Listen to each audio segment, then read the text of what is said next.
call to order the meeting of Monday, September the 10th. If the clerk would please take the roll. Councilmember Archibald. Here. Councilmember Ashford. Present. Councilmember Harris. Here. Councilmember Lamb. Here. Councilmember Ruiz. Here. Councilmember Warden. Here. Mayor Rep. Here. You have before you the minutes from the special meeting of August 13 and the regular meeting of August 13. Is there a motion to receive and file? So moved, Madam Chair. Mayor Pro Tem Ashford, is there a second? Second. Councilmember Archibald, is there any additions or deletions? Could I address corrections or additions? For the minutes Yes, from the please. 13? Yes. Sure, did you have something? Yeah, I looked at the minutes from the meeting, for the special meeting we had upstairs on the tree removal. And I entirely agree with it all through paragraph 4, but in paragraph 5, it seems to continue on with the process that our city forestry department will no longer be able to remove trees, because it goes after it says it changes the department to perform tree trimming, stump removals, and emergency removals only. The forestry division will utilize private contractors to expedite tree removals, which would be faster, cheaper, and less liability to the city. I think it's kind of a little more of an extension of what we decided that night, and I just thought I'd bring that up, so. I believe that's the conversation part of it. The actual adoption of the motion did not include any of that. The very last paragraph is just the, on the, the actual motion, where it starts with following discussion. Then, are you there? Yep. Okay. Then that's the part that's actually the action item. I believe the clerk just put in, but prior to that time, what conversation took place. Oh, so that is not part of the motion? No. Okay, thank you. No. 120. No. Thank you very much. Okay? Yep. That clarifies it then? Yes, it does. Thank you. Okay, thank you. Mayor, Councilmember Warden. yeah, just the paragraph just before that, or the 4th, it says, as part of the proposed dangerous tree initiative, then it says, would like to contract out removal of the 120 dangerous trees, which I thought that's what we were, approving to do. But also including the same thing, it says change the department to that, so it says as part of the proposed, so I don't know if we should, maybe just for clarity, because following the discussion that you mentioned that we just voted on, or that was voted on, the proposed dangerous tree initiative, it says as part of it. So I don't know if we need to clarify that more, or if it's... Madam Mayor, if I could, it's not part of the motion, and the change in the department would fall under my authority, and I have not issued any of those changes. Okay. It was discussed that the primary focus of the forestry division would be that, but they would still do removals in our parks and where needed. But the Okay. primary focus would be on the emergency removal, trimmings, Yep. and stump removals. Okay, thank you. Okay, Yep. we're all set then. Okay, all those in favor, please signify by saying aye. Aye. Any opposed? The minutes stand as submitted. Move on to presentations. First one, please. Proclamation designating October as Domestic Violence Awareness Month will be presented to Megan Swecker from Blue Water Safe Horizons. Is Megan here? Yeah. Did you write down here?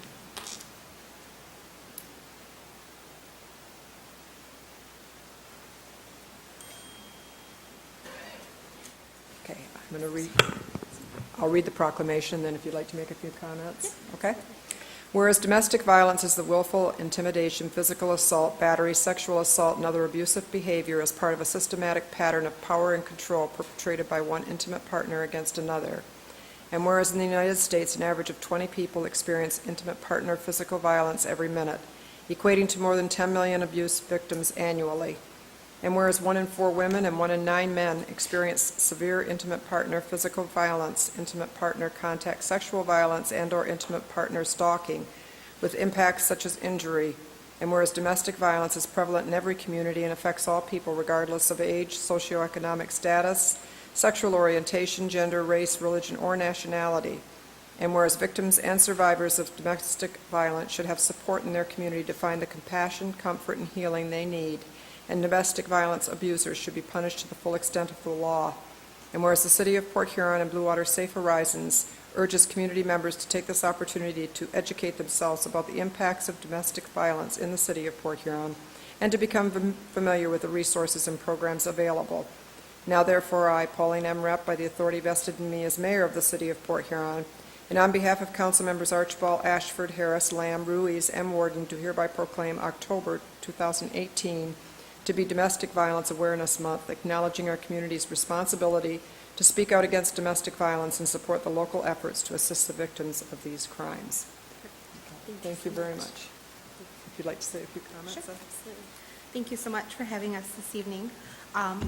As you said, October is Domestic Violence Awareness Month, and I think most people are familiar with Blue Water Safe Horizons. I just wanted to discuss a little bit about what we do and then a little bit about what's going on as far as our activities for Domestic Violence Awareness Month. Most people are aware that we do have the temporary emergency shelter for female survivors of intimate partner and sexual violence and their dependent children, but we also have the 24-hour crisis line. And then we also offer outreach services that includes counseling for domestic violence and sexual assault. We have different support groups that happen several times a year. We also have a sexual assault advocate, an advocate for the older generation that's experiencing elder abuse, and then we also provide court advocates. And all of these services are free, and you don't have to be receiving shelter services in order to qualify for our services.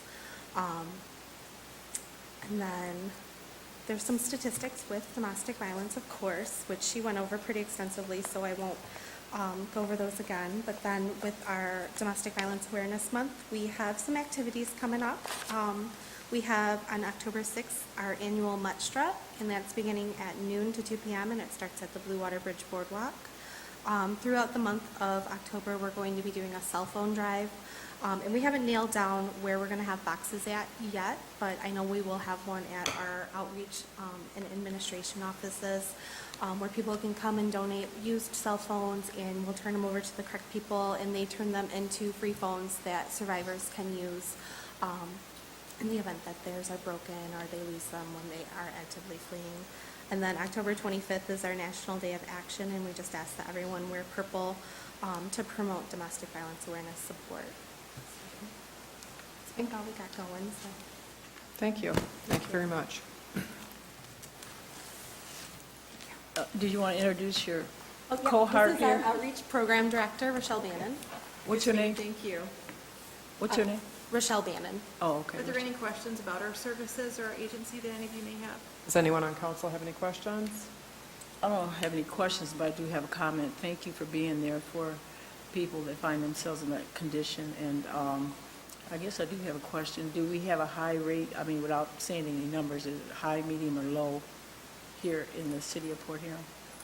I would say it's high. Our shelter has been running at full capacity Okay. for the last several weeks. Wow. And it doesn't look like it's going to be changing anytime soon, so. Okay. But we're What is your here- capacity? We have 26 beds for adult women, and then we have additional bedding for children. Thank you. Thank you. Thank Thank you. you. Thank you. We'll move on to presentation number 2. Port Huron Museum will provide an update on Phase 2 renovations of the Cargie Center. Good evening. Good evening. Good evening. My name is Jill Sikori Moore. I'm the current chair of the Board of Trustees for the Port Huron Museum. And I know many of you are familiar faces and understand that I've spent the bulk of these 53 years of my life immersed in historic preservation and being tutored by my mother, Lynn Sikori, and her co-conspirator, Marcia Haynes, I guess you could call her, mentor. I've witnessed the power of historic preservation and what it can do for a community. And I have to say, just to divert myself for a second, as I drove through Port Huron tonight and in these past several months, it just brings so much joy to my heart to see all of the entities coming together. And I just want to take a moment and thank you, the council and city administration, for fulfilling a dream for a lot of us, to see a new generation appreciate these old buildings and repurpose them in a new way and fuse so much life into our community. and the impact that will have for generations. You know, these old buildings are sentinels, I guess you could say. They have a collective witness to our history, and they will be there now for many years to come with the help of the types of things that we have on the agenda this evening and all the good work that you're doing. So on a side note, I just wanted to take a moment and thank you for that. We're here to shine light on the Carnegie Center. We have a request for your continued support for our Carnegie Reimagined project. Last year, we applied and received a matching grant from the Michigan Council for Cultural Affairs, Arts and Cultural Affairs, or MCCACA, for $37,500. The grant request was for structural improvements to the area that is directly, as you enter the museum, it's directly west of the rotunda in the center below the mezzanine. In that area, there would have been originally bookcases or the stacks of books. And there's infrastructure that was really amazingly engineered into that building. But what it leaves us with now are approximately 76 metal stanchions, which are pretty hard to work around. It obstructs that space considerably. And so our hope is to remove those stanchions and create open space for added programming and exhibit space and event space. So replacing these stanchions would generate about 2,500 square feet of unobstructed space, which certainly would be an addition for the museum. So we're seeking your support for the match of that $37,500 to be used for construction materials. And that is part of the initial grant and within the scope of the grant. So I'd ask Margaret Aiken, our director, to briefly go through the scope of work and answer any other questions you might have related to this project. Good evening. My name is Margaret Aiken. I've spoken to many of you. So the scope of work for this project is to remove the 76 iron stanchions and to replace them with steel I-beams to support the glass floor on the mezzanine. We're also going to remove the HVAC duct and install a round distribution duct, remove the existing floor and put an oak finish floor underneath those stanchions, patch, repair, and paint the existing walls and ceiling in structural steel, and then refinish the wood stairs, railings, and trim.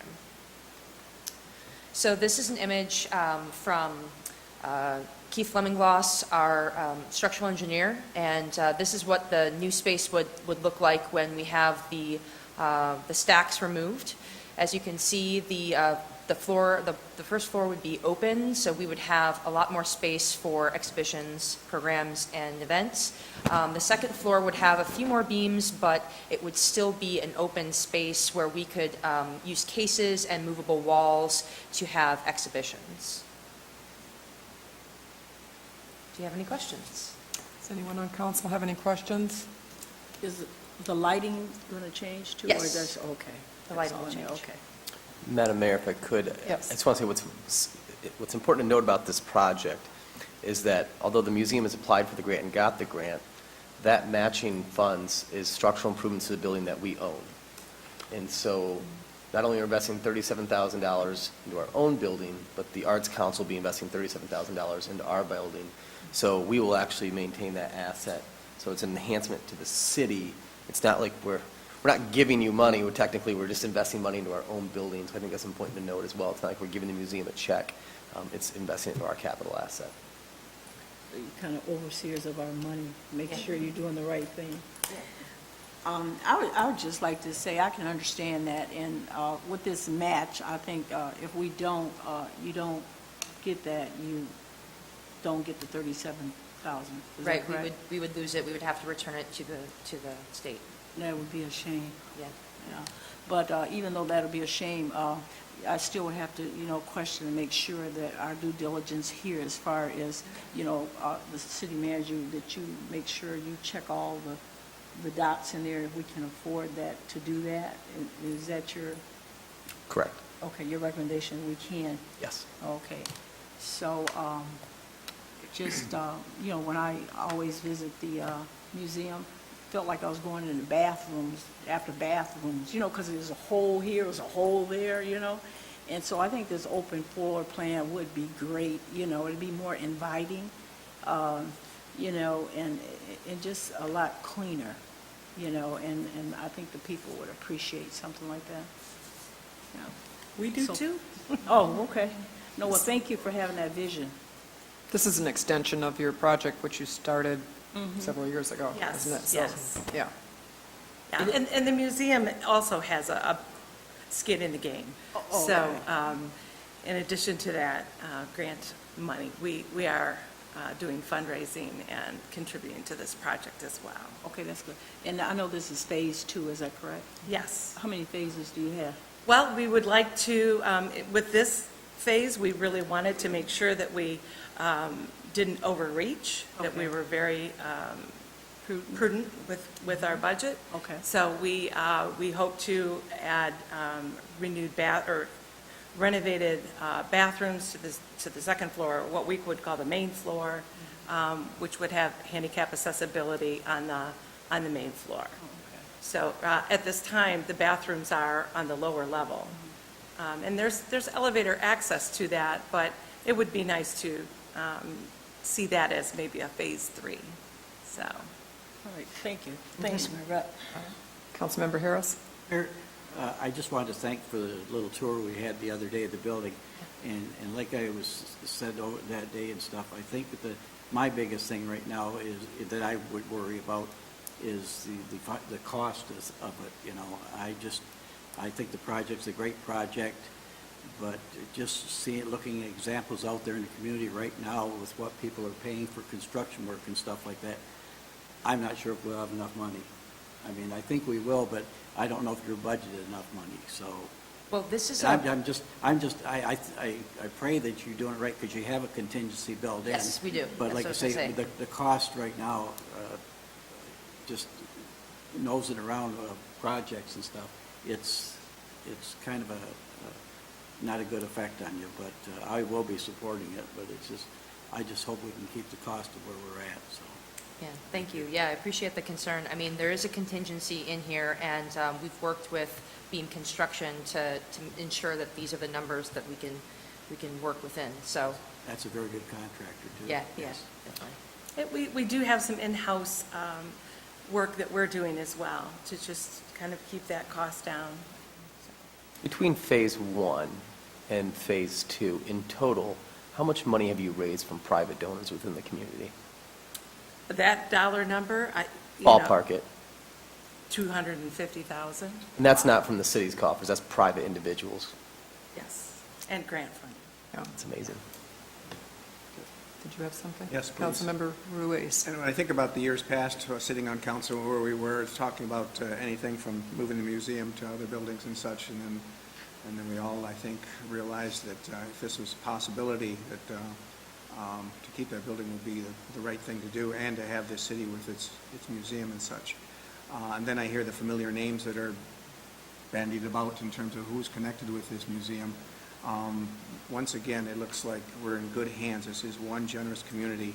Quietly, there's people out there who see this as a symbol of the city, and I'm confident that even if expenditures are above and beyond, you're going to find a way to get this done. And I tip my hat to you for taking this on. Appreciate it. You want to forgive Ms. Child, she is. Anyone else? We'll get Mayor, there. Yes, Councilmember Archibald. Margaret, I don't know if you'll be able to answer all these questions, but having seen what they've done so far, and I know there were a couple weddings and different outside events that were booked, and I'm just curious how much activity you've been able to book since the first renovation, and then how many have you had to turn away because it wasn't big enough, and what would this do for that? Yeah, that's a great question. So I've been here since May, and most of our weddings have been outdoors at the light station. We have had, I think, 4 receptions here at the Carnegie since I've been there. And so in terms of the space capacity, this would really, really enhance our ability to have these events.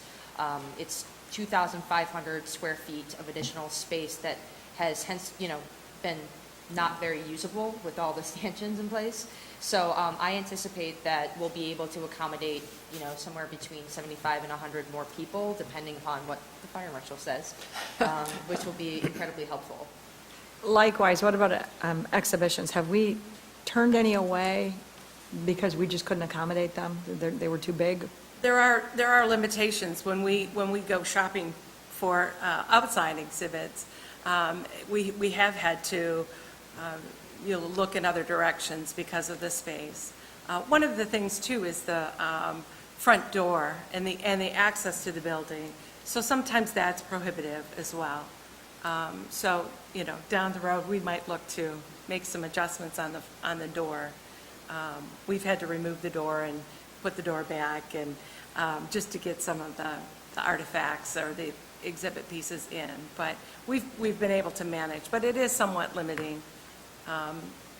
I will say that in terms of in-house exhibitions, we just had a committee meet recently called the Community Curated Exhibitions Committee, and they comprised 10 members from our community coming up with ideas that would be relevant to local citizens and people in St. Clair County. So I'm really excited, not just for these traveling exhibitions, but to have that additional space to have stories from St. Clair County coming through. And then lastly, I'll help you out by putting a call out there to anyone who'd like to help donate any of the construction material, and then our money would go even farther in doing maybe your bathrooms or the door. Yeah. Thank you. And we have had wonderful folks step forward and help us in that way already, so, thank you. Mayor Rep.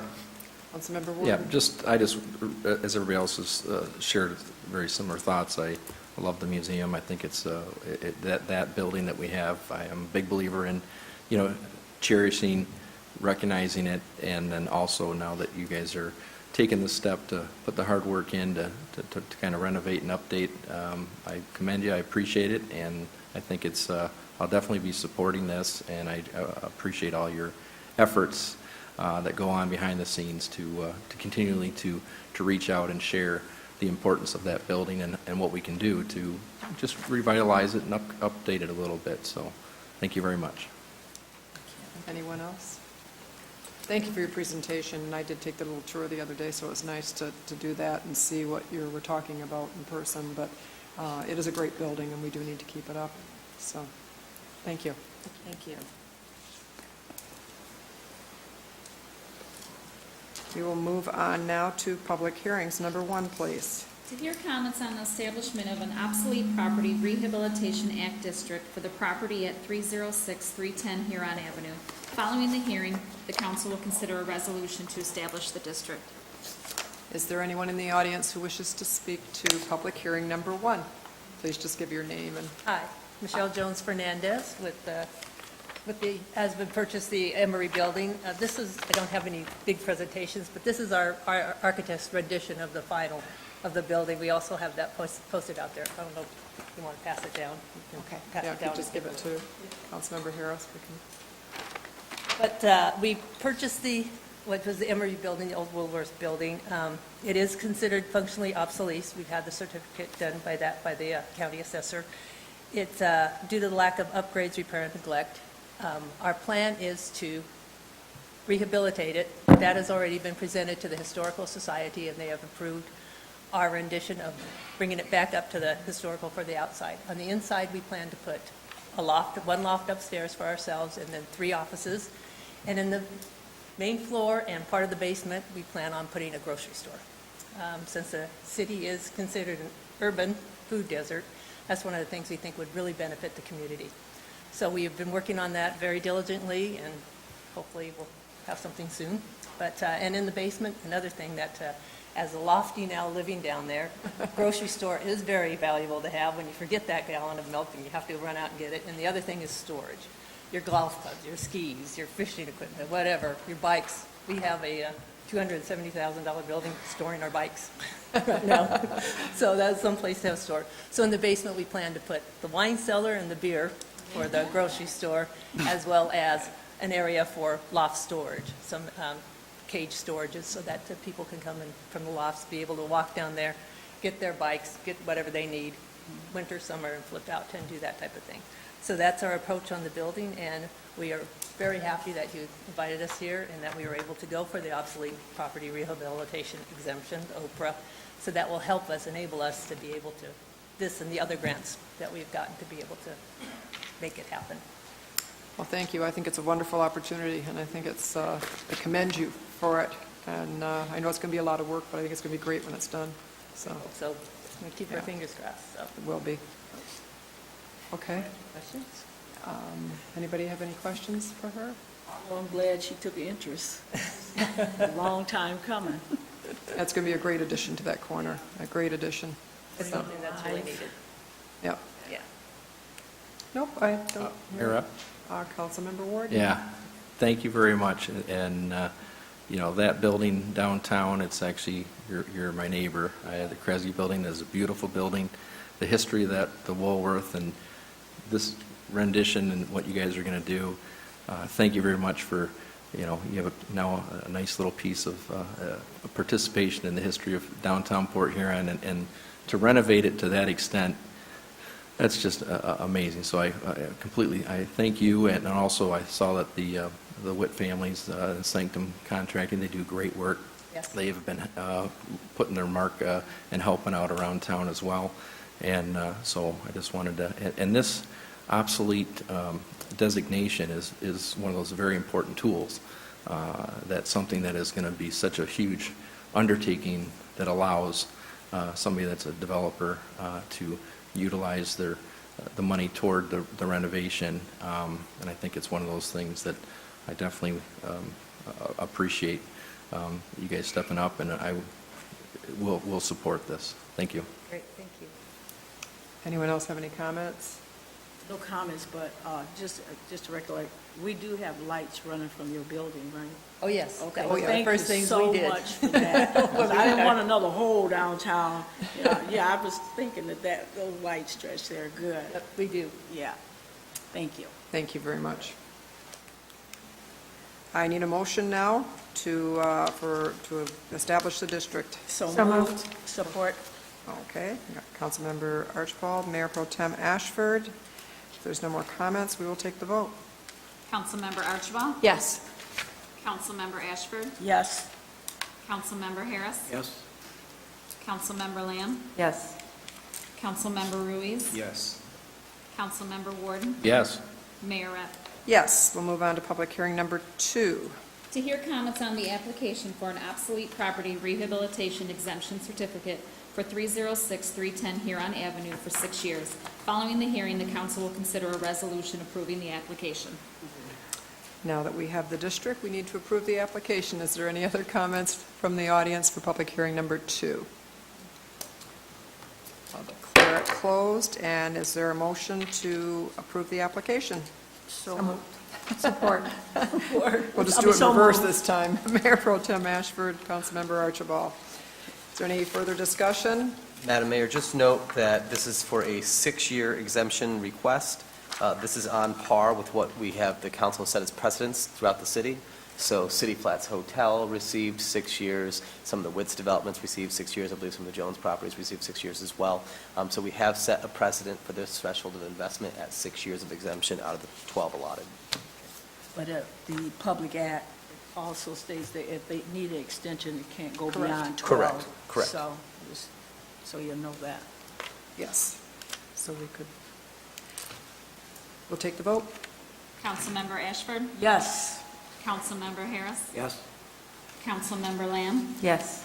Councilmember Ruiz? Yes. Councilmember Warden? Yes. Councilmember Archibald? Yes. Mayor Rep. Yes, we'll move on to public comment. Is there anyone in the audience who wishes to address the council this evening? If you do, please come forward, give us your name, and you have 4 minutes.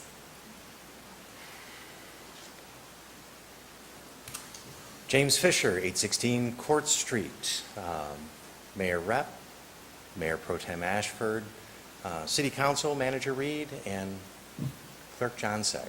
Thanks so much for your earlier vote at the earlier meeting for the first step to approving the rezoning of our neighborhood. I realize tonight it is on the consent agenda, and respecting brevity, we've chosen just one person to speak tonight in favor of this. So I am speaking in favor of ordinance number 1 on your agenda to, again, I consider it upgrade, but I know the technical term is downgrade, the zoning of our neighborhood to an R residential district. So I appreciate your vote and your confidence in us. Thank you very much. Thank you.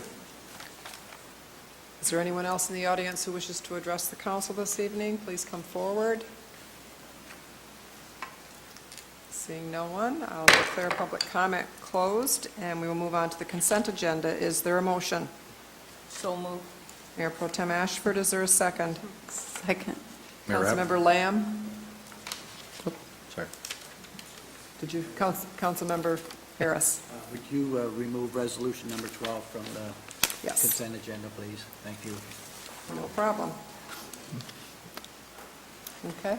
Mayor Rep, I just have a few as well. Resolution 18114, number 7, and I think it's Resolution 18117, number 10.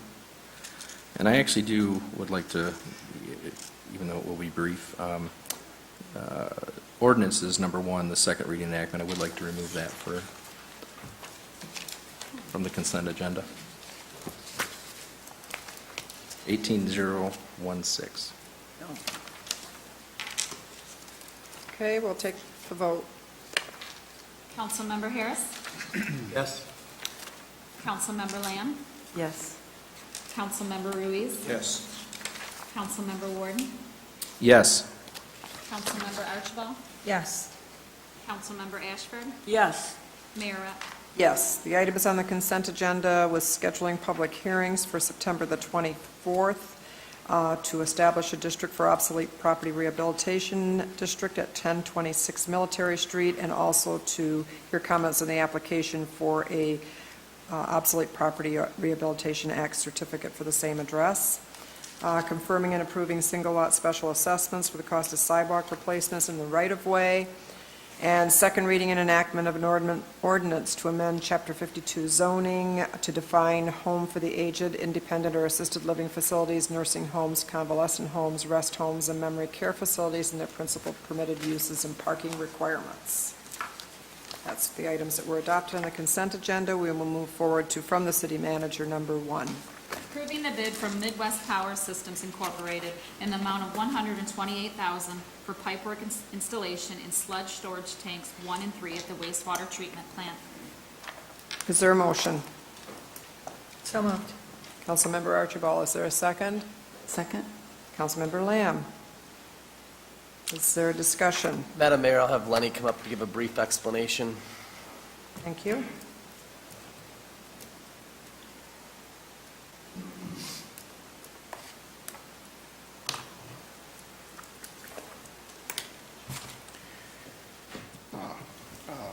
Madam Mayor, Mr. Freed, Mayor Pro Tem.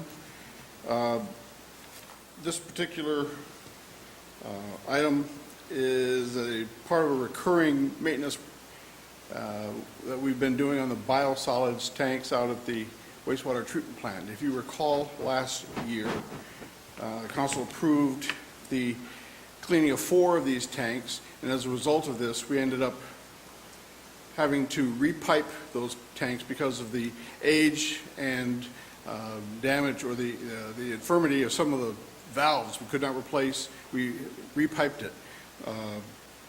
The original cost for that biotank cleaning came to a little over $400,000, and the cost for the repiping came to about $138,000. This year, we've been working on the second 4 of the 8 tanks, cleaning those tanks. The cost of that has come in a little under $398,000 worth of cleaning. And this particular project is to rebuild the piping, the valves on these are very old tanks. We have to replace the valves and piping to make them actually more usable. And this particular cost comes in at $120,000. It's part of the upgrade and maintenance required for the wastewater plant, and it's well within the scope what we thought we'd have to do, but it's It's a 40-year-old tank, and we're finally, when we're done with this, these biosolids tanks will be completely usable. Right now, they aren't, or at least they weren't. They had to be cleaned because they hadn't been cleaned in 10 years, actually, how long it's been. Any questions about this? I'm trying to keep it very So to simple. be clear, Lenny, this is identical to the project we completed last year and $10,000 less. Yes, with a different set of tanks. Excellent. Any questions from council? Excuse me, how many tanks we have, how many? 8. 8? Okay, and this is what number? 2? These are the last 4. The last 4, okay. Thank you. Thank you. There's no further questions. We will take the vote. Councilmember Lamb? Yes. Councilmember Ruiz? Yes. Councilmember Warden? Yes. Councilmember Archibald? Yes. Councilmember Ashford? Yes? Councilmember Harris? Yes. Mayor Rep? Yes. Item 2, please. Accepting the bid from Eastern Asphalt Company in the amount of $324,477.90 for the resurfacing of Pine Street from Military to 7th Street and Military Street, 6th Street, and Pine Street parking lot resurfacing projects. Is there a motion? So moved. Councilmember Archibald, is there a second? Second. Councilmember Ruiz, is there discussion? Madam Mayor and Council, just to be clear that this will be paid for from TIF dollars in the Water Street DDA TIF account. Lenny's going to stop up and give a quick explanation on why we had one bid and some of the circumstances that led to that. Well, thank you, Mr. Freed. Get your airtime My tonight. explanation of why we only have one bid is we only had one bidder. Actually, we're in a very, very tough economy right now in that contractors are very reluctant to do work like this because it's a lot of work and they don't make a lot of money for the type of work, and we were happy to even get one bid, frankly. We were thinking that we may not get any because of how busy everyone is. But we managed to get a bid, and it did come in under our budget, and we're very happy with that. But unfortunately, it was only one bid. And if it didn't meet our budget, we'd have to try to do it again next year. Unfortunately, I think we may have a problem Some of with the that. equipment used to do parking lots in addition to the streets are unique. Yes, of course. That could have been the reason why we had a single bidder as well. That's why we had only the one bidder, because they usually are subcontractors to all the other work that we do throughout the city for other contractors doing asphalt work. Okay, excellent. Mayor Rep. Yes, Councilmember Archibald. Lenny, have we used this contractor before? I'm sorry? Have we used this contractor before? They've been a subcontractor for much of the asphalt work that we've done for the last few years, and we're confident that they know what they're doing. Thank you. Yes. Just one question. Why aren't we starting at 4th Street instead of Military on Pine? Why aren't we starting? At 4th Street, to go up the hill. This is using tax increment financing, and we have these parking lots that are within the TIF. It's not necessarily, you Okay, know. all right. Yeah, I just, So it's all right, thank you. held within the district. We would have TIF to use district. additional Yeah. financing from other funds. Yeah. Thank you. Yes. Yeah. Lenny, what was your budget for this? Our budget for this was about $340,000, About 340,000? yes. Oh, okay. I just wanted to know what you used for a baseline. When you only get one bid, you don't know what somebody else is going to do, so what did you have, you know? Yeah, this work includes not only just mill and resurfacing the parking lots, but we're replacing a lot of the catch basins and doing a lot of concrete work. There's a lot more work to it than just the asphalt, but Right. when they're done, they're going to look as good, almost as good as East Quay. There you go. Well, that'd be good. Okay, thank you. Thanks. Mayor Rep.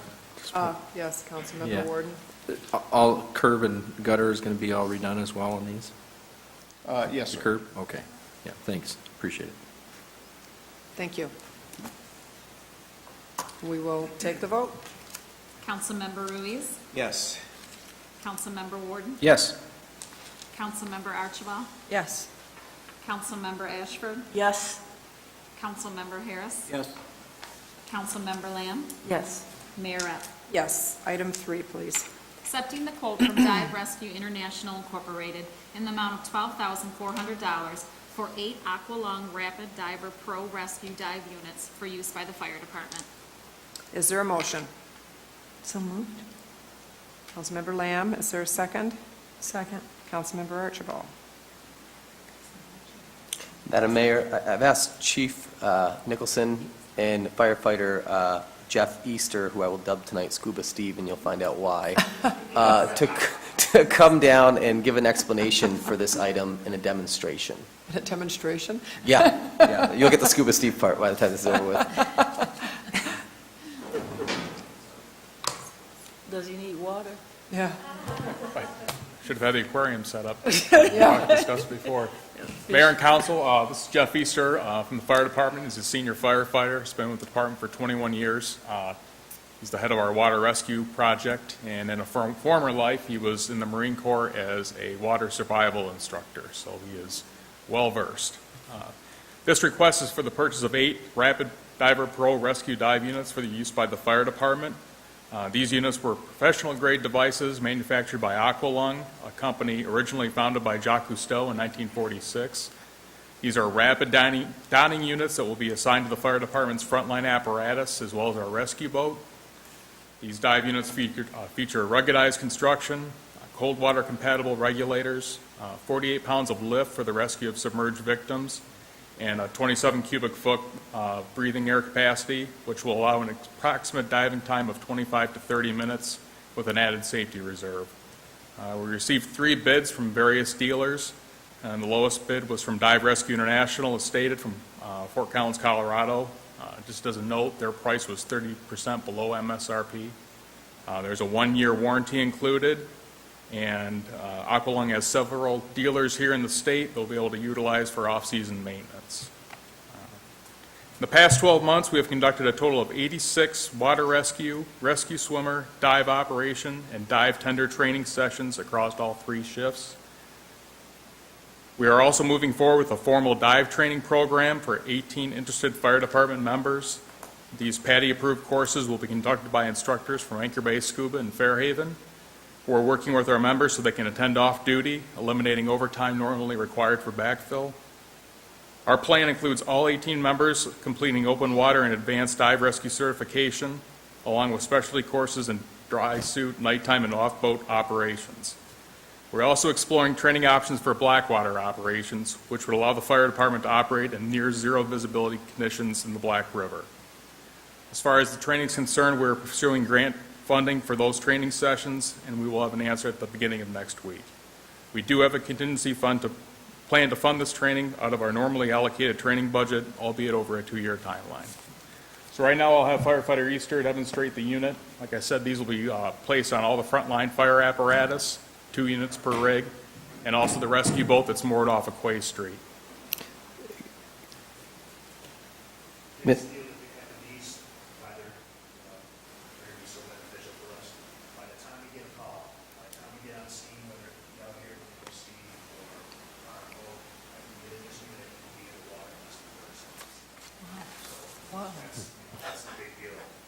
Mr. Easter, in your professional opinion and your experience, what's the build quality of this unit?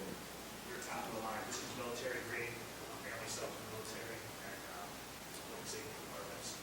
So it's not the average public person can't go to a back shop and buy it. It's everything's going to be here. So it's custom?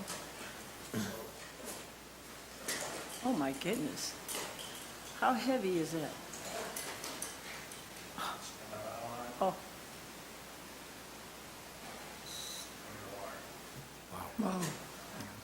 So we have somebody out here, we have to think for family dive team, which is a great asset to have, but it takes time for them to get there. We don't have the ability to do a quick service. We had 2 kids, 2 summers ago, that we had this. Chief, how will you station these assets at your departments and deploy them? So there's 3 frontline fire companies here in the city. Engine 1 out of Central Station, Engine 4 out of the South End, and Ladder 3 out of Sanborn.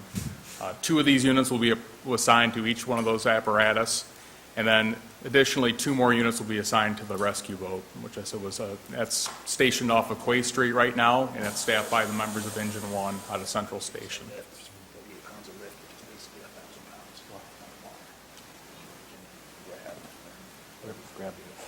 Is that the air? So, it's very durable, you can feel it, it's well built, it's going to last us. Shelf life on these will run between 10 and 12 years. How many people are usually on the boat? Three? 3. Three. All 3 members So of all- Engine 1 travel with the boat when it's in service. Theoretically, if someone jumps off a rail, they're drowning, firefighter could go right in Yep, with this? that's the plan. Yeah. I can inflate this. It's Yeah. allow me to float, that'll give me the lift from the bottom. Yeah, grab somebody with this and come up and support us. That's pretty cool. Check it out. She wants to check It that. has a capability if we're so lucky and, it's a funny thing. This right here, all this does is it just lets out air. I have 3 different points that I can control how much air I let out of this, which controls my points. So, and as I was saying, we could, if things go well and we need to go a little bit further, we could put a regular dive tank on the back of this. That lasts for how long? 30 minutes? Yeah. 30 minutes? Depending on depth and the workload of the rescuer, Yeah. we're expecting 25 to 30 minutes plus a reserve. And that's important too, is we don't want our members to be on their last breath before they surface. We want them to operate, it's called the rule of thirds for dive rescue. We want them to surface in normal operating conditions with 1/3 of the capacity of their tank. Do we have any currently? No, this is a demo right now. Oh, so, but we don't have any, this is it? We don't have any of these units. That's just for demonstration Oh, that's- purposes, yeah. Right. And they've but been I'm just- gracious enough, actually, this is the second demo we've received from them, back and forth. We've had these in the water for We training do have as well. 4 similar units right now. Okay, well, okay, everybody was talking, I just wondered about, yeah, I just wanted to know if you had existing units. Right now, thankfully, last year, received a gracious donation from a quasi-anonymous donor. They wish to remain anonymous. Over the course of the winter and spring, we had pool sessions, repeated pool sessions, and a couple of evolutions in the St. Clair River. We started to have equipment failures. We had equipment failures on the breathing regulator side, and we had failures on the buoyancy compensator side. Those pretty important features and pretty dangerous conditions for our employees to be operating under. So at that time, it was right during the transition between myself and the former chief. We reevaluated the program, the equipment, and more importantly, the training that was going to be required. I just didn't want my firefighters to be placed in a position they weren't ready for, especially during a stressful rescue. So I want their training to exceed their equipment, not vice versa. So. I just want to say, thank firefighter Jeff Easter here. He has done significant amount of research. We are lucky to have somebody with such a background and knowledge on this type of asset. I went to the Y and watched them do their training. I wouldn't jump in. I saw what they were doing. They'd tug you down. It's not for me. But thank you, Jeff, for all the work you've done. You did not receive additional compensation for it, and so we appreciate you putting the extra effort to make this happen to protect our residents. Thank you very much. Anybody have any more questions? Mayor Rapp? Councilmember Ward. I just have a statement here. You know, us living in this water surrounding beautiful community, you're talking, seconds, minutes to get between life and saving somebody.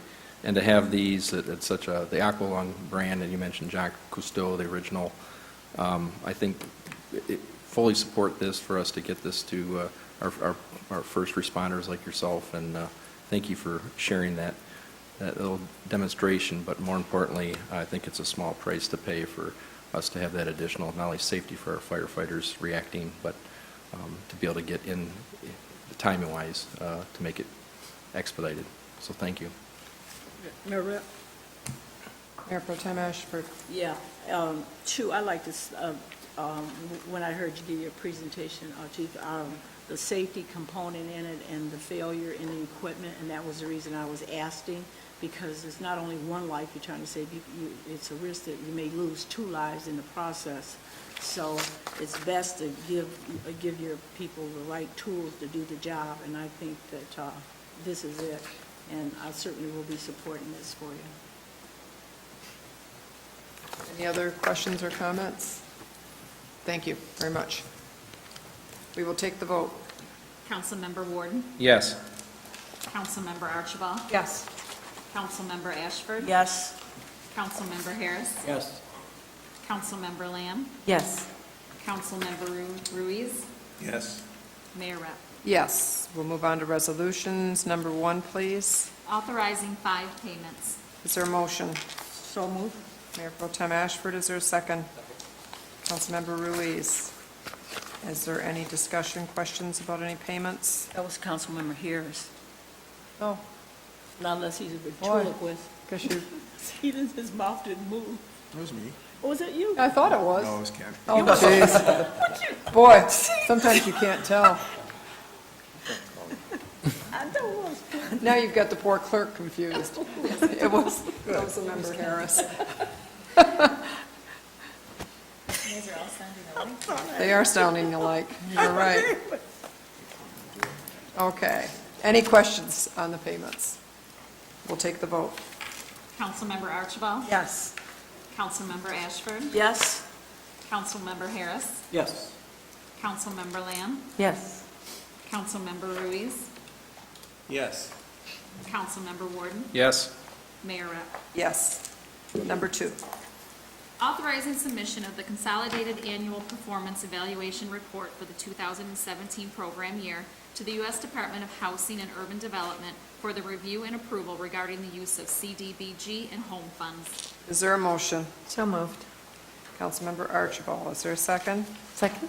Councilmember Lamb. I think I got it right that time. Is there any discussion? Madam Mayor, I just want to thank David Haynes and also specifically Nicole Smith in our Community Development Office.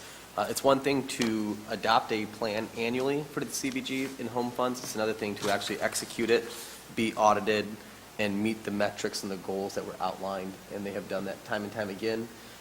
These grant funds come with an absolutely astronomical amount of paperwork that Nicole Smith is able to work through.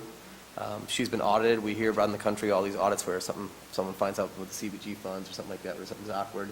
We have been above water and straight every year, and so I just appreciate their hard work, and it's impressive that they continuously meet the objectives they set out to. Is there any discussion? Are there any highlights on this? I mean, we do this every year. It could be so common, it just becomes common, but is there anything that sticks out this year? Specifically, the amount of people we are helping for the first-time home buyers, between the home rehabilitation, the Pioneer Home Buying Program, and getting people into home ownership, that continues to rise every year.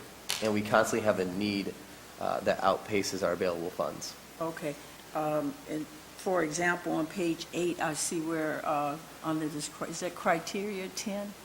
Okay, the racial and ethnic composition of families assisted, you have white, you have under the CDBG 22, under home you have 27, under black or African American you have 1, and under Asians you have 0, and American Indian, of course, 0. So that means we don't have any, or do we have to meet any kind of criteria in these areas, or it just have to be numbers there? There's no benchmark for racial diversification of funds, but we do have a reporting requirement. That's what this is. Okay, so it's not based on any equality or Correct. something like that? Okay. Correct. And then also, do you have favorite areas that we like to target here? Our home and our CDBG and all the other areas, we don't have anything allocated for homelessness, where we don't probably have but 2 or 3 homeless people around here, right, or whatever? David, you want to address that? That's what I'm asking for. I'm asking for some more content, quality information regarding this. Good evening, Mayor and Council. We look at various areas. We do go through cycles of targeted neighborhoods, such as when we were looking at Harrison Point, and in that neighborhood. We've also targeted in around the Old Town neighborhood. At this time, we're bringing in the funds as first come, first serve. So we do see a wide distribution throughout the city. In particular, we see a wide array of locations, in particular the Urban Pioneer Program, which is the down payment assistance. That's been a very popular program, and again, this year, as we did last year, we ran out of funds before the end of our cycle. So we actually just re-implemented that program as HUD is now basically reestablished the funding source for that program. So now we're ramping up for our coming fiscal year. Also, regarding the homelessness discussion, the HERA dollars, which are the rapid rehousing dollars, flows through St. Horizons. They're the mechanism for homelessness within St. Clair County, which Okay. receive the federal funds for that. We are at the table with them Right, well- regarding the homeless. It just doesn't reflect your data. It has zeros. It's on Right, page there- 17. There's another program that they 16. they tap into and they utilize. So it's incorporated, folded into that, okay. Yeah. On page 16, it'll outline our relationship with Safe Horizons. Okay, yeah, well, that's in the, I was more into the metrics. Thank you. Mayor Rep? Councilmember Warden. David, yeah. Just a little clarification, it's on like first, second, look, it's the basically the grid, table 1.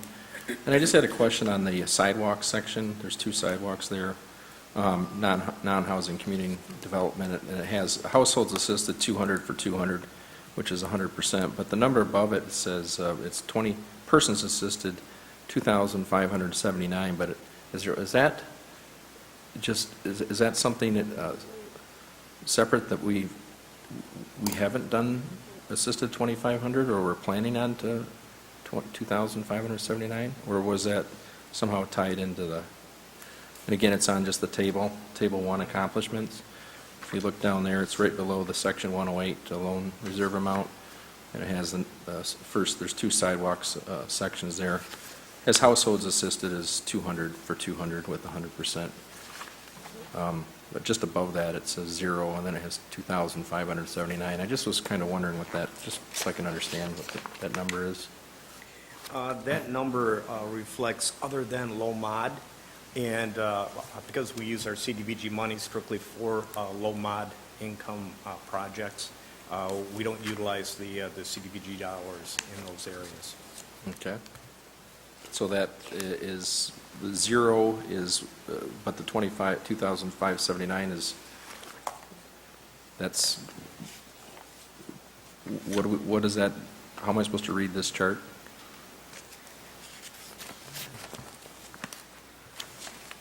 Go back to my page again. It just stood out as a large number, so that's why I was like, okay, what's, Correct. Yeah, that's part of the established strategic plan, and which is a rolling 5-year, and that was a number that was established within the plan, but our actual allocations, we're not utilizing Okay. and actually serving that population just because of our source of funds. okay, thank you very much. Any other questions while David's still up there? Thank you. We will take the vote. Councilmember Ashford? Yes. Councilmember Harris? Yes. Councilmember Lamb? Yes. Councilmember Ruiz? Yes. Councilmember Warden? Yes. Councilmember Archibald? Yes. Mayor Rep. Yes. Item 3, please. Approving the proposal with DLZ Michigan Incorporated for engineering services to complete the 2018 bridge safety inspections of 7th Street, 10th Street, and Gratiot Avenue bridges. Is there a motion? So moved? Councilmember Archibald, is there a second? Second? Councilmember Lamb. Madam Mayor, we've used this firm before for bridge inspections, and this is the leading firm that MDOT uses for all their bridge inspections. It's kind of their SMEs on this.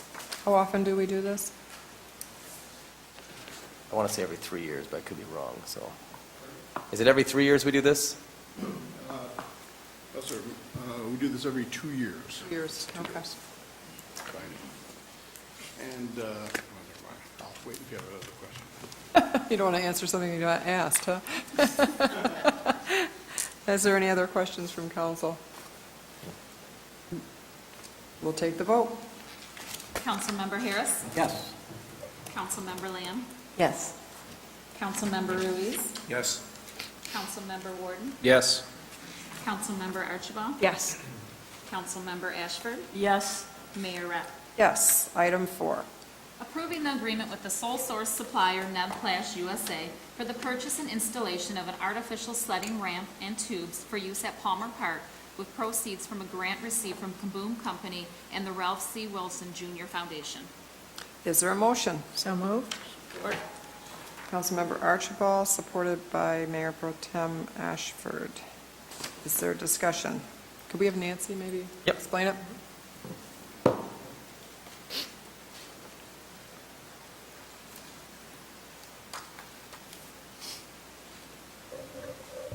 Mayor Rep, City Council.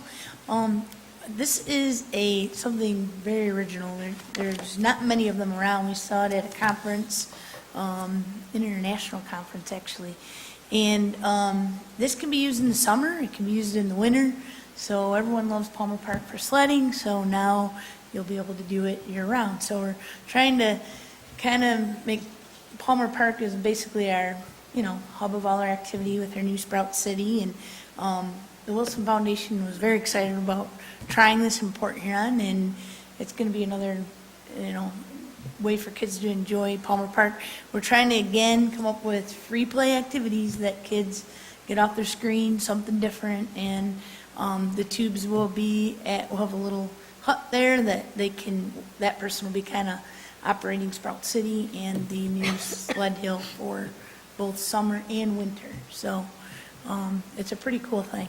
It's kind of not really explainable, but it's You tried it out. yeah, you gotta try it. I'll leave it for you for next summer. How's that? But they've paid for it completely. The price of it's $31,000 to do a 150-foot ramp and the tubes and everything, and they may even have enough to do a little toddler one, which we're hoping to do one side by side. And then so we'll use the extra funding to make the amenities that we need for it. So we're super excited about it. The Wilson Foundation's super excited about trying it here, and they might want to try it in other sites. So Well, they've certainly been very supportive of our community. yes, they have. They certainly Most have. definitely. And I was going to come up during public audience, but since I'm here, I just wanted to again thank Kaboom, and this is another Kaboom project as well. The Wilson Foundation, all of you that helped, participate in the build day at Optimist Park. It is now open and ready for fun. It's been busy all weekend, so, thanks again to the community. It was, for all of you that were, it was amazing to see so many people come out and help with such a great project. So, and thank you to Mrs. Wilson herself was there, and it was an amazing day. So I just wanted to make sure that everybody in the community know how thankful we are, because it was a neat project. So It was.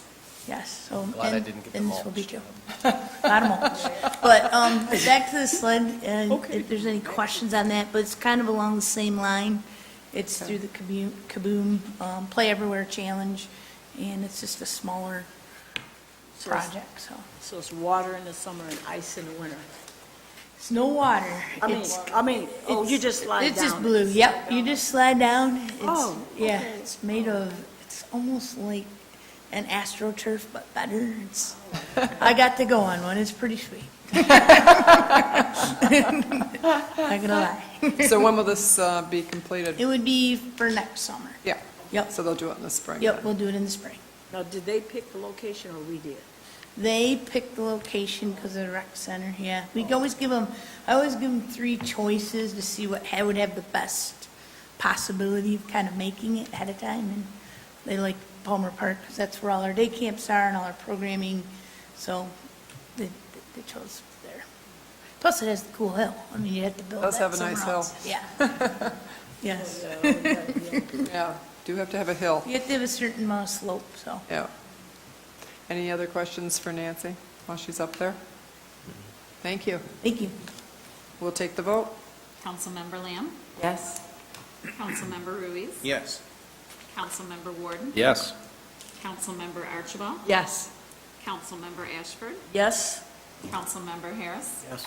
Mayor Rep. Yes. Item 5.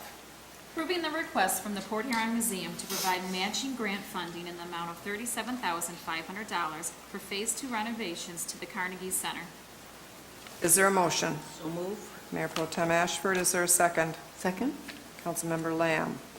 Well, we did go through most of the explanation of this earlier, but if anybody has any other questions? No, I think they made their case well, and it's very clear, and there's just no question about it that this should be a yes.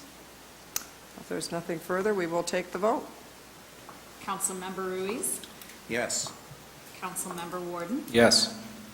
Councilmember Archibald, Yes. Councilmember Ashford, Yes. Councilmember Harris, Yes. Councilmember Lamb, Yes. Mayor Rep. Yes. There you go. Resolution 6. Requesting the designation of Lighthouse Beach to be the official end to the Great Lake to Lake Trail Route 1, South Haven to Port Huron. Is there a motion? So moved. Councilmember Archibald, is there a second? Second? Councilmember Lamb. Any discussion? Madam Mayor, I brought this before you tonight. I was actually met with the trail folks, the County Parks and Recreation, the county, and also the Wilson Foundation, who has made significant investments to the trail system around the state. They actually would like Lighthouse Beach to be the official end, because it actually starts on the beach in South Haven. And so that you could essentially ride from one Great Lake to the other Great Lake. Right now, it just kind of dumps out at the Flag Plaza. There really is no official end. And so they kind of came to me and said, hey, do you think the council, you can make this the official end? And I said, well, how does that work? And they said, well, we need you to request from us to make you the official end. And then so it'll go from here to the St. Clair County Board of Commissioners, as they're the facilitating agent for the trail in the county, which I anticipate no issues. And we do hope that this will potentially open us up for additional grant funding to enhance the pathway. Right now, you kind of get to the International Flag Plaza, and there's no meaningful bike path to Lighthouse Beach. And so I think they'd like to see some enhancements there, maybe a nice little trailhead at the end, maybe a marker designating the official end. So when you bike across the state of Michigan, there's actually something to take a selfie with. And I think that's what seriously, that's what they're looking at. So they came to us asking to request of them to make Lighthouse Beach the official end of this trail system. Thank you. That's how it got there. Any questions or discussion? Mayor Rep, Councilmember Warden.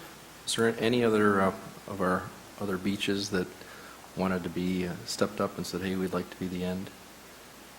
Any other Well, locations? It comes to the Flag Plaza now, Uh-huh.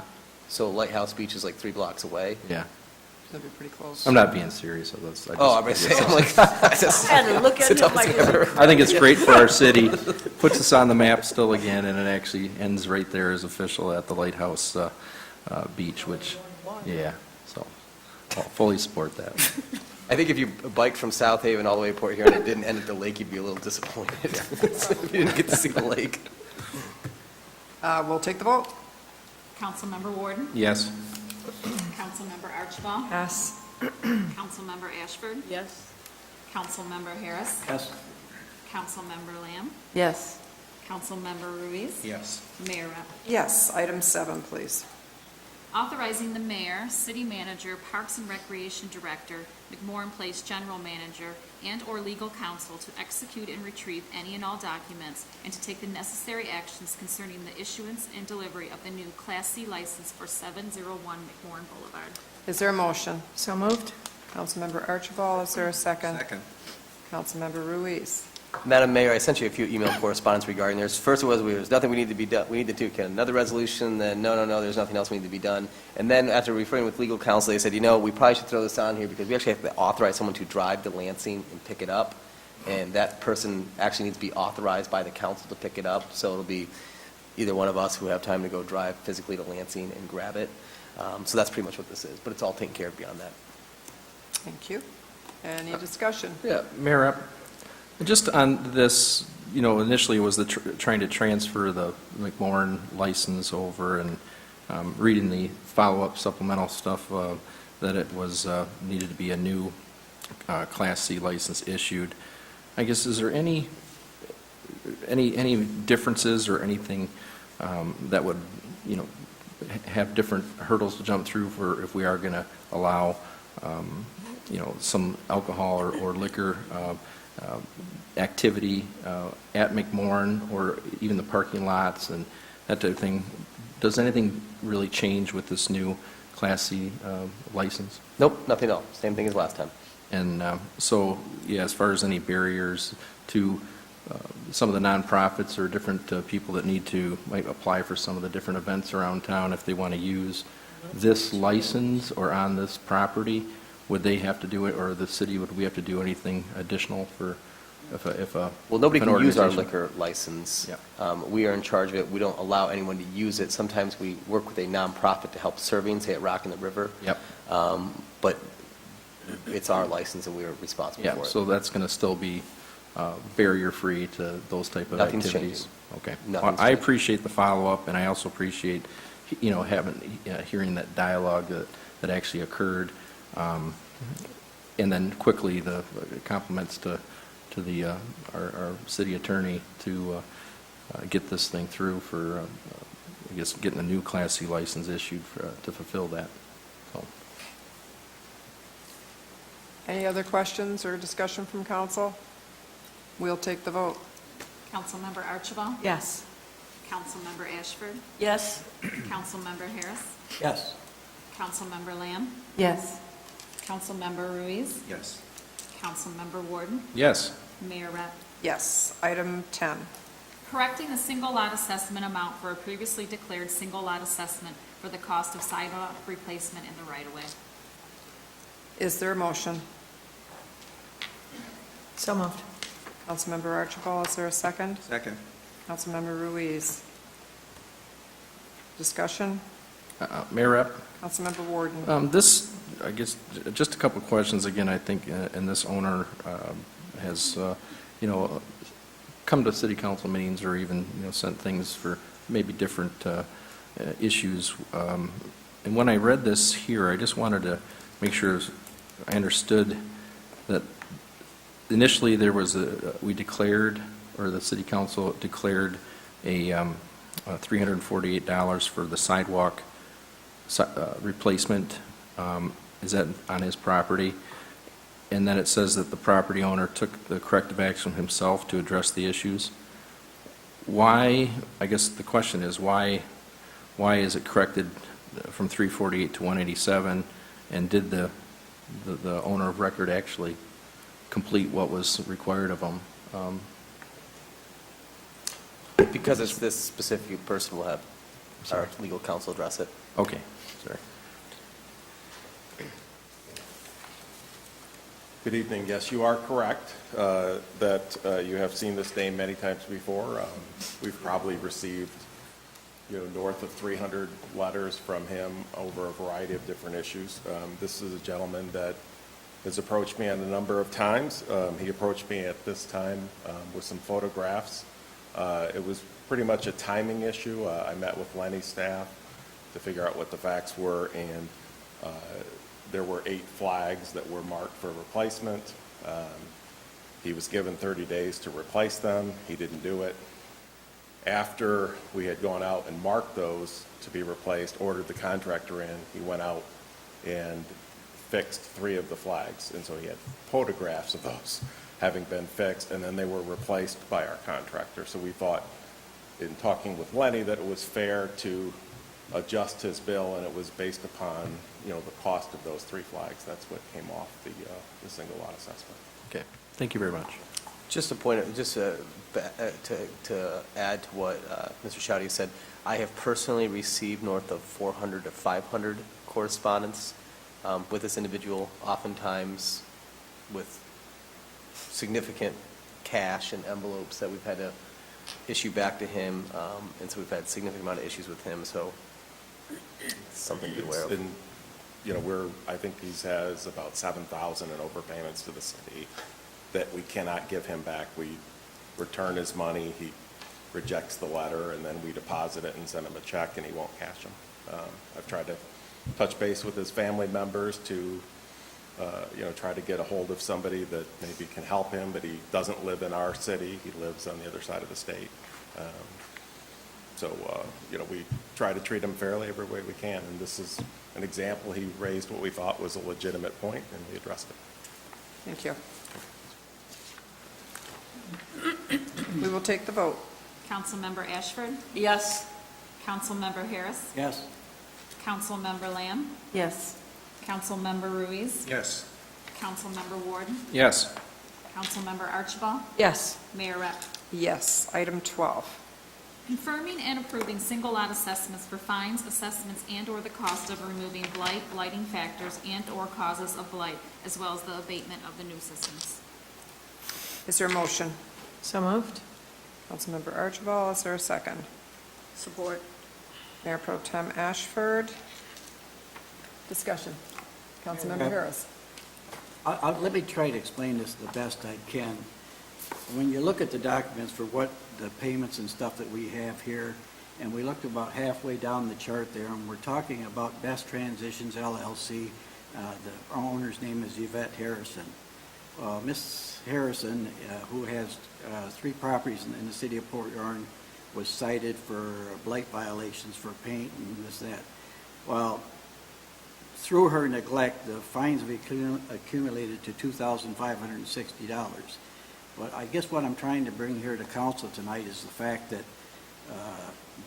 through her diligence, and like I say, I make no excuses for her ineptness, but due to her due diligence, right now the building at 429, 431 13th Street at a cost of $4,300, which she has the work done by a local contractor, is nearly complete. I'd say it's probably 95% complete. And I guess that my thing is there somehow that we could mitigate the cost of the fine to this lady? I mean, I see we did something for something similar yet different for Mr. Risner, but when I looked at this, and I know we've had communications through emails and things like that, and I've never met the lady, and she's from Ohio, and she had a lot of circumstances and stuff, and there's quite a record here. But then when you look at it and you see what she's doing now, and I would hope that somebody here who has the power to do some mitigation in this thing would go out and take a look at it and maybe consider what she's putting into it versus the amount of the fine and stuff. She's going to end up with the $2,500 and the $4,300 that she's spending, putting her $7,000 on a house that's just a livable home. So I guess that's, I don't normally speak up for things, different people, but some of the circumstances here, I just wondered if there was anything that the city manager could do or David could do that we could mitigate to get this down to help this responsible homeowner in Port Huron. David, this has gone through the hearing process, correct? Okay. With that said, we have a process in place. We find that our hearing officers and our code enforcement between fix-it tickets and the process works very well. It's unfortunate, but one of the issues we have is property investors who are from out of the state buy homes up in this community, do not take care of them. They're issued fix-it tickets. They're going through the process. They blatantly ignore the process. And then when it gets down to the fact when a special assessment is actually assessed to take care of the issue, then all of a sudden they want to get their problem fixed. It's unfair to the surrounding homeowners to have to deal with those types of properties in our city. And so this is unfortunate. It sends a strong message to those who buy homes in the city of Port Huron that you will be expected to maintain those homes. Even though you don't live here and even though you're not from our state, there's a responsibility of property ownership. And so I have confidence in the process. I have confidence in our administrative hearing judges who adjudicate these in a proper fashion, and I would stand by our process. And I think that at this point, changing it would undermine the process and the hard work of our judges and hearing officers. I'm sure she was given many opportunities to come forward over a long time, so, and is it a rental? Yes, it is. So she is it the only one she owns in Port Huron? No, she owns 2814 Electric and 1711 12th Street. So she is aware she is to keep them up? Yeah. Yeah, and once they've gone through the hearing process, I agree. They've been given the opportunity, so. I think, during the process, even though in absenteeism, she had explained that she had obtained a contractor, but as we were talking earlier about getting contractors to do work, it's quite a process to get these contractors. And the gentleman from Parker Street in Port Huron, who's the contractor that did the work, basically did it on his schedule and stuff, and it's after the date that, that we wanted, so. But like I say, this is the best I can do. I thought we could do something to show that we care about our, everybody. David Haynes would like to say something. Mayor, while David is up there, I'd like to know how much of this is fines, and was work actually done on the home, and how much of that was that? The majority of this is fines, and this is actually dating back to 2016. This property was cited in the rental inspection. In fact, their certification was contingent upon their improvement of the exterior, which never took place. It then was cited again in 2017 for the same factors through the code enforcement. At that time, the code enforcement process began. I believe she originally attended the first hearing. Subsequent hearings, I don't believe she attended. As time progressed, she's given more opportunities to come into compliance, and again, even into this year, here we now are into the fall. It was up to the administrative hearings officer and his decision as to what level of fines to be issued. And then seeing non-compliance for over 2 years, this is the result. She then appealed, in which we did come before the group, before City Council with her appeal. She did not attend that as well. So what you have before you is now the enactment after the appeal process. When did your appeal come before council? I believe that was 2 sessions ago. Yeah, I remember that. Yeah. And it was, Remember and she we did thought- not show up. Yeah. Yeah. Yeah. Okay, Thank you. thank you. Yep. Thank you, David, for clarifying that. Nice. And we'll go ahead with the vote. Thank you. Councilmember Harris?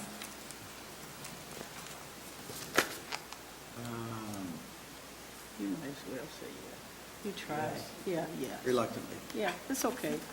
Nothing beats it. Councilmember Lamb? Yes. Councilmember Ruiz? Yes. Councilmember Warden? Yes. Councilmember Archibald? Yes. Councilmember Ashford? Yes. Mayor Rep? Yes. We will move on to ordinances number 1, please. Second reading and enactment. An ordinance to amend Chapter 52 zoning, Article 3, District Regulations, Division 1, generally, Section 52-162 map of the Port Huron Code of Ordinances to rezone the property generally described as the area bounded by Wall Street on the north, 7th Street on the east, Griswold Street on the south, and 10th Street on the west, from an R1 zoning district to an R zoning district. Is there a motion? So moved. Councilmember Archibald, is there a second? Second. Councilmember Ruiz. I assume Mayor we Rep? have discussion about it, Yep, questions? Mayor. Yes. Yeah, just one, when we received the agenda packet, I just had a question on the little map that kind of showed the different homes involved, but also I noticed a legend that had, I don't know if it was orange or yellow, because I didn't print it off in color here, and I think it was like either recently certified or recently registered, or not July. orange. July registered. Yeah, rentals. July registered rentals. Is that something that going with this good for the neighborhood and everybody coming on board, was there a bunch of homes that had to get registered as a rental prior to this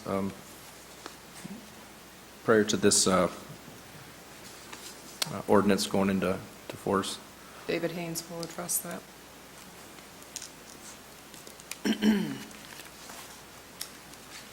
Mayor and council, we have not had any other inquiries as far as wanting to come forward for additional rentals. We have been in discussion with the Port Huron Landlord Association as well. I know the owners in this neighborhood have also walked and gone door to door as well to inform others as to what's happening. And also, we notified those as well. Yeah, I'm just sorry, just to clarify, it's the in the agenda pack, the map, it had a red line around, but it also had color coding, and just so I can understand that, it says July registered rentals, and it had kind of what was it, an orange abbreviated line. Is that as of July? Right. All of them, or was it all new? No. Okay. It's as of July. Okay. Who is currently That's all I was just registered. clarifying, Oh, and I okay. just want to I was say giving you again. the wrong answer. Yeah, well, I just, you Thought a know. whole bunch of people came in and registered? Well, I was wondering, yeah, because I saw that, I wanted to clarify what that legend was, just to clarify.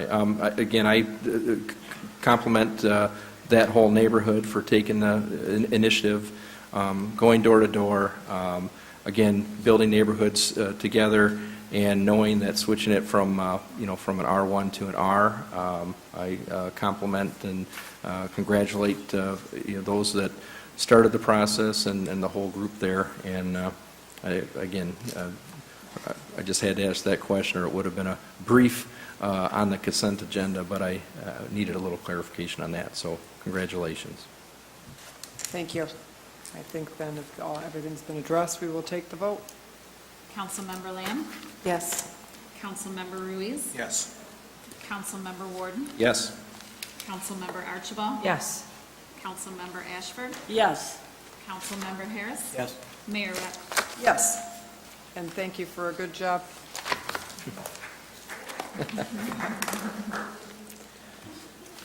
Ordinance number 3. An ordinance to amend Chapter 52 zoning, Article 3, District Regulations, Division 1, generally, Section 52-162, map of the Port Huron Code of Ordinances, to rezone the property generally described as 1013 Beard Street from the C1 zoning district to an R1 zoning district. Is there a motion? So moved. Support. Councilmember Archibald, supported by Mayor Pro Tem Ashford. Is there any discussion? David, I'm assuming this is a bank financing issue?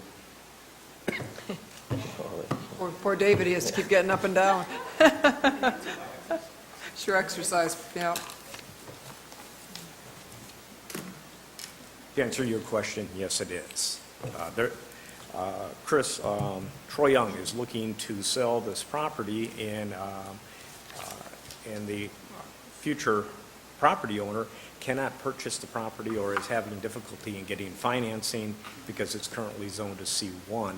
And as you can see by the map, the other properties, especially to the west, they're all R1. This is the one home that isn't a C1. I imagine was probably one of the original property owners of that commercial that's right next door to it. But this property has always been residential, so it was best felt that this would be a logical step. Thank you. We will take the vote. Councilmember Ruiz? Yes. Councilmember Warden? Yes. Councilmember Archibald? Yes. Councilmember Ashford? Yes. Councilmember Harris? Yes. Councilmember Lamb? Yes. Mayor Rep? Yes, that concludes our agenda. A couple of announcements. The annual 911 Remembrance Ceremony will be held tomorrow morning at 9 a.m. at the International Flag Plaza, and I certainly encourage everyone to attend. It's a very nice ceremony every year. And also this week, we have are so fortunate as to have the International Classic Boat Show in town, and it starts this week. The public part of it is Friday and Saturday, and I know they have a lot of activities planned. There's over 200 boats coming in, which is a lot, way more than any other community has had, so we should be very proud. And they're having boat rides and many different things this weekend, so I encourage everyone to get downtown and support the group in town who has welcomed them in, and make sure that you look at all of their boats, all 200 of them. And also, I guess in this past week, I had the opportunity to present at the grand opening of the early childhood center that the school district has just recently completed, and that's certainly a world-class building, and we should be very proud to have it in our community. It's, as I said that day, good schools makes good communities, and I think that's an addition to our community that we should be very proud of. One other thing is also, I went out to the softball tournament for the Blue Water Recovery Community on Saturday, and I got to throw out the first pitch, and I actually did make it over the plate, so I was very happy about that. And I was very impressed, so I just want to say that publicly. It was a great group of men and women. They had 10 teams from all over Michigan that came in and played at Knox Field, and I was very impressed with the quality of the play and the people, so I give them great kudos for their tournament. Is there anyone else that has anything? Mayorette? Yes, Councilmember Archibald. Real quick, I would like to just give a rundown of the upcoming events for the Community Roof Set for Kids for the St. Clair County Child Abuse and Neglect Council. We'll be kicking that off with the Blow the Roof Off concert with Scott Maneri and the Barn Burners on Saturday the 15th at 7 o'clock at the Outpost. On Sunday at 12:30, we have Sunday Fun Day, which is going to be a large carnival-type atmosphere in the parking lot behind Michigan Mutual and the Times-Herald. We'll have pony rides, bounce house, carnival games, face painting, snow cones, cotton candy, hot dogs, french fries, and a number of other activities going on prior to putting Matt Markham of Q Country up on the roof at 3 o'clock. And as I just said, in the parking lot of Michigan Mutual, so that gives out that we have a new location this year for Community Roof Set. On Sunday, he will go up at 3 o'clock and on the roof of the Michigan Mutual building, and he will stay there until 6 o'clock on Friday. So we look forward to all the festivities and hope you will come out and join us, as well as donate to the Child Abuse and Neglect Council. Thank you. Thank you. Anyone else? Yes, please. Mayor, first off, I'd like to thank you for attending that softball game. Can you tell me how, you said there were 10 teams, were there a lot of other people there and watching?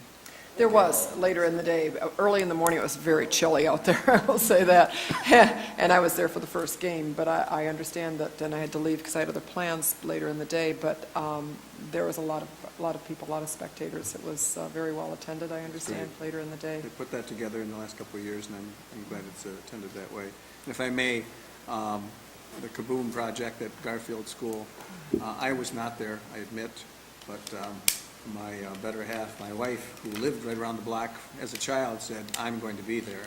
And she went there with the intent of being there for a couple of hours, but ended up staying the whole time because I think it was just the sense of the community, and Nancy and others, obviously, just putting that word out. I know you really had some thoughts about that, about having 300 people. I heard that number thrown around an awful lot, but just watching that, because I went by, didn't stop, I had to be someplace. But it was really impressive to watch the community there, putting that together. And you're right, because I live pretty close to that area. That place is full of kids. They're finding that place. It's neat to see kids in the park. So, thank you. Yeah, Mayor Rep, I'd just like to announce that the historic Shiloh Baptist Church will be 100 years old. It's the first black church in the city of Port Huron. When they were actually just a snapshot of a history is that when they were populating up here in the city of Port Huron, they had sent the few black people they did have in the city of Port Huron to the south to bring back black people to work in Holmes Foundry. And they didn't have a church at that time. They were actually having church in a white church. And so the white pastor made it possible for them to purchase a church for themselves, and it became the Shiloh Church, and then missionary later. But Shiloh has actually been the beacon of people of color, and there are other colors too, but still, it's just been just that hodgepodge of hope that they really gravitate to on the city's south side, and now north side and east side and west side here in the city of Port Huron. So we will be celebrating at the Mac Memorial Lounge on Friday, next Friday, the 14th. And I believe our mayor will be there, and we have a dynamic speaker, Dr. Holmes. He's a very dynamic speaker, and we're actually sold out. But I just wanted you to know that that was happening. Very nice. Madam Mayor, just a real quick, I signed 2 administrative directives in the last month, and they were per the adopted council goals and procedures for the year. The council, you have directed me to create a more inclusive workplace in the city of Port Huron. So my first administrative directive, I changed our personnel hiring policies and our discrimination and harassment policies to extend Elliott Larson protections to the LGBT community. We felt that was important to send a strong message not only to potential workers, but also to the community at large, that the City of Port Huron is a welcoming and inclusive environment for everyone who seeks opportunity. Secondly, I signed an additional administrative directive this past week, removing the felony questionnaire from job applications. What that means is, it means we're still going to do a background check, but it means that we have people in our community, specifically in the recovery community, who have had some drug issues or some addiction issues, but are now in recovery, who are looking for a second chance and an opportunity. And we've never had a policy where we didn't hire people with felonies, but oftentimes that box discouraged people from applying. And so we want not only to be an inclusive and open community and a welcoming community, but we also want Port Huron to be a place of second chances for people to rebuild their lives and have productive lives in this community. And so those two administrative directives were per your adopted goals and procedures. They've been very well received among our employees and our workers. I'm not going to share the communications I got, but the first administrative directive I signed, the written notes I received from employees and people in the community was very awakening to me, to know that desire was out there. And, you know, we see our strong recovery community here, and we want them to know that they're welcome here and that this is a community of second chances. And so that was the reason behind my second administrative directive. Oh, excuse me, and wasn't that shared by the whole state of Michigan? There's a drive? It was shared, the governor first did it for LARA, yes, in licensing for the state and state job applications. So what happens was, if you were, say, a builder who had some issues with the law and you had a felony, you could no longer get a building license. So how are you going to support yourself? And so the state addressed with LARA. I worked with the governor's office to simultaneously address ours release ours the same day. In other communities around the state? Hopefully. Hopefully. I know a lot of them are taking notice. And hopefully, I tell people I want Port Huron to be a leader on these types of changes, not a follower. So hopefully they take our lead, specifically in St. Clair County. Anything else? A motion to adjourn, please. So move. Meeting adjourned.